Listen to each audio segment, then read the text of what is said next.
Welcome back to Story Hustler. I'm Dylan. And I'm Mike. It's our 75th episode.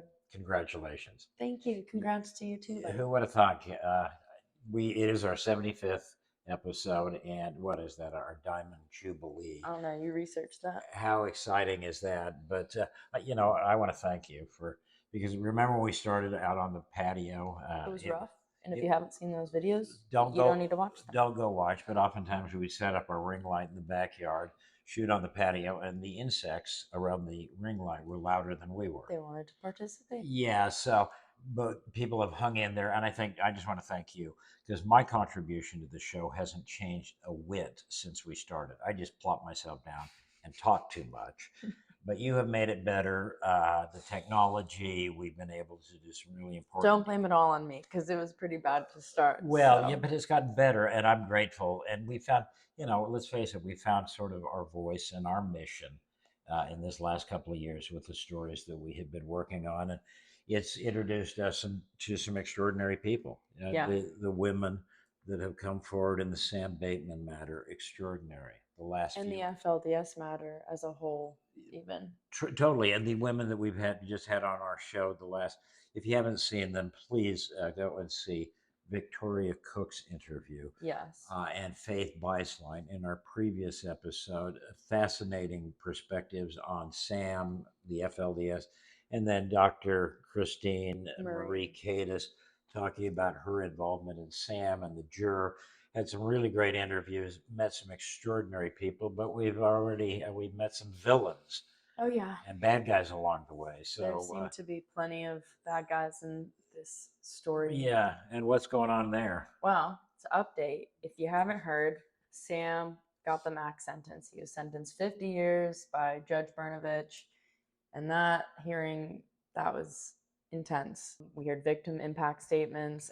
We heard from the judge who heard the trial of Torrance and Liddell, her take on Sam and all of his crimes. Were you surprised in any way that the judge came down and dropped a 50 on Sammy? No, not at all. I wasn't surprised that she came out with the max sentence, but I was interested to see what she took into consideration. And, as we've said, I feel like it's hard to follow this story if you don't follow this story. Right. And piecing it all together can be difficult, but I mean, when it's laid out to you in the way the prosecutors laid it out so clearly in the matter of Torrance and Liddell, which Sam wasn't in the courtroom, but he had everything to do with it. I don't think there's any way to confuse any details, really. They were very clear in the trial. Sure. In the trial. So yeah, I feel like it was laid out perfectly, and she just took the evidence and sentenced accordingly. Sammy Boy got the max under the deal that he could get. And again, we were saying that was sort of what we would bet on from early on. Yeah. And then Liddell, they were supposed to be sentenced. Torrance and Liddell were supposed to be sentenced this December. It has gotten moved back, just like it seems like every other hearing in this. Everything gets it. These are all moving targets, and so Liddell's supposed to be sentenced in mid-January. We'll keep you updated. That's as far as we know now. Moroni, a name that isn't mentioned far enough, as we learned from the last episode, is supposed to be sentenced in February, and Torrance got a new lawyer, different one from the one he had in trial, and his sentencing has been pushed to the end of March. Not surprised that Torrance would get new counsel, and it probably means that it may get delayed. But the two brothers, we heard everything laid out, and so the judge. And it's ample detail. And the judge, I think, has shown her sort of calculus of culpability. Yes. Sammy got the max his deal would allow. The woman, the judge identified as the most culpable woman, Jomi, she got 15 years. So you got to think the Beislein brothers and Moroni are going to fall in perhaps into that span of 50, between 50 and 15. Yeah. But I also think that they may, the brothers she may throw even more time at them for having them them go through that trial and put all of the young women on the witness stand. Yeah, I wouldn't be surprised if she did that either. Because I feel like it's important for these young women to feel like they're being listened to. And Oh, with giving Sam the max sentence, I feel like the judge showed that she listened. and then we have the women who spoke to us, Faith and Victoria, and they say that one guy who may get a light sentence may well be the worst of the gangsters, the Yeah. worst of the OGs. That Sammy was a goofball prop, and one of the real bad guy may have been Moroni. Victoria, described him in a very interesting way, saying that her words that Moroni was the drug dealer who got everybody hooked and then turned around and then Snitched busted, on him. snitched on him, got them all busted to cut himself a better deal. So we're going to really be closely monitoring the sort of different faces of Moroni Johnson that Yes. materialize in his hearing.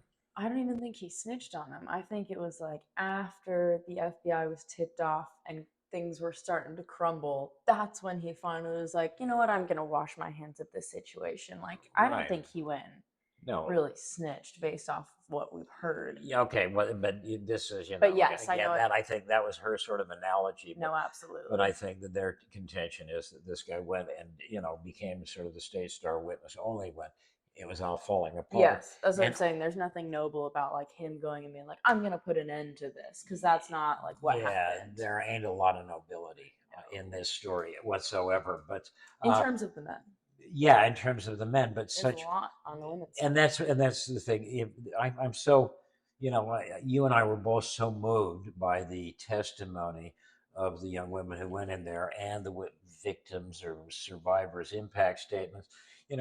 Fortunately, we've been able to sort of get to know some of these young women. Yeah. And in this case, you wish that there was a camera in the courtroom, but also to protect their identities. But it was so important. And one of the people we've been talking to, Naomi Yes. Beislein, is become a dear friend of ours, and we really respect her input on this. And we wanted to share a couple of things that she said. Yeah, so she allowed us to share some of her victim impact statement. We've pulled out a few excerpts that we found particularly pointed. Yeah. It was all incredibly moving, and just you see the lasting effects that someone like Sam, Moroni, Torrance, Liddell, let's just name them all. Right. You see the lasting effects of their actions on the people that they took advantage of. And it's really sad. And it's they never hear the women's we No. never hear the women's voices as we saw it with Victoria Cook. Yep. We tell the story of the men, but it's the women that really are the important driving forces in this story. So we just wanted to read you a few excerpts. Obviously, this is me reading it, but these are not my words. These are Naomi Beislein's. She said, quote, "The emotional, psychological, and physical toll this event has taken on me continues to affect my life. I am still coming to terms with the trauma, especially the shame and the confusion it has caused, and I don't know how to reconcile my feelings of guilt and violation. This experience has altered the way I see myself, my relationships, trust, and my sense of worth." The next excerpt is, "The scariest day of my life was when I came to the realization that I was born and raised in a master cult completely filled with lies, deception, and emotional abuse. I was placed into a marriage within a cult in a cult, if that makes any sense. My whole life was a lie. I never wished for death more than at that moment. It was overwhelming, upsetting, and I was so angry to see how much I was used and abused. I knew how naive and innocent most of us were in our actions, just following orders, blindly obeying our priesthood head. And here I was, in prison, a felon, because of my perfect obedience." What the? She drops the F word, but I don't know if that's allowed on YouTube. Well, yeah. And then the final excerpt I found very, I don't even know how to describe it, just heartbreaking. She said, quote, "He told me that God wanted me to have a child," meaning Sam Bateman. "After seeing some of the other women have children right at home with no medical help, I was terrified. I told him I didn't feel ready to have a child, and he said that was his decision to make, not mine." End quote. Yeah, I don't know how you follow up that. But Again, these are the things that we heard in court on the witness stand and the survivor, we want to call them survivor impact statements, the written statement. The women were amazing. And I'm hoping over time that, I think some of them are going to want to tell their stories, in their own way. And I yeah, hope we know the people who are involved in this story, and we want to make this platform available to anybody who really, had something at stake or invested in this story. And we know you know who you are. We know who you are. There's sort of a lot of phony balonies talking about this story, but we want to, always have this platform available to people who really are invested in this story. yeah, absolutely. We hope we've done it justice. Yeah. And we're always welcome to feedback if we've gotten anything wrong. Yeah, and but we really took the gloves off with our guest last time about Moroni Johnson and his involvement. And Mr. Johnson has a representative. We tried to reach out to a lawyer, and they're welcome here anytime. We would love the input. And again, there's some people who really know this story inside and out, and they know who they are. They have a standing invitation to talk to us, or I'd hope down the line they talk to perhaps decide to talk to somebody, because the women's story is so powerful. That really is And even if they don't talk to anybody, I hope they find peace. I hope more they than anything. heal Yeah. and, move forward if they don't want to talk to anybody. I hope they Yeah, find any sort of closure that you can in a situation like this. right. And everyone has said the journey is going to be a long time, and many of these young women are in foster families that they said were really loving and supporting to them. Yeah. And that's really, you're right, that is utterly the most important thing. We look for like lessons to be learned from this larger drama, but it's not incumbent on them to teach us those lessons. We should figure them out ourselves. And problems with law enforcement not reacting to Sam. Maybe We should listen to women. we should, if anything, and that's, I think, the point. Really walking away from talking to Victoria, here's a woman who has a historic knowledge of Sam and Moroni that dates back 25 years. And nobody's ever cared to really hear her story. It tells you what victimized and trafficked at 14. It got dismissed because Moroni changed the details to Changed the make narrative. it, yeah. So, and that's what got heard because they listen to the men more than they do the women. And they in never, that well, they culture. never listen to the women, I think. And this is, if the I women, was trying to be. yeah, never. And but this is to the extent we can provide.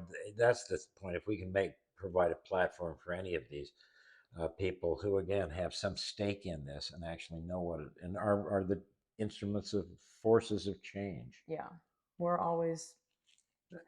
You're welcome on this platform. I mean, More than as anything, small yeah. as it is, we've tried to grow it. But Yeah. if you want to come talk, Anyhow, well, happy holidays. We've got our little Christmas decoration. We're going to have some changes in the logistics of the show coming up soon, but we'll talk about that later. But we're going to carry on. Hustler, we're just getting started. Right? Yeah, exactly. So this feels like the end of a Sam saga, which it feels like forever ago we started talking about this whole story. Right.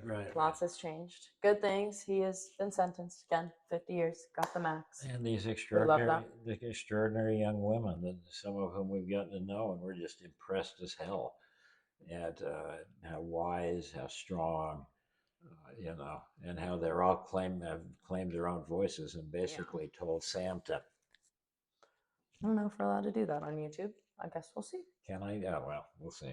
I don't know. It gets flagged. So, yeah. Well, anyway, we just wanted to do a quick little wrap up because we felt like it was the end of a chapter. Yep.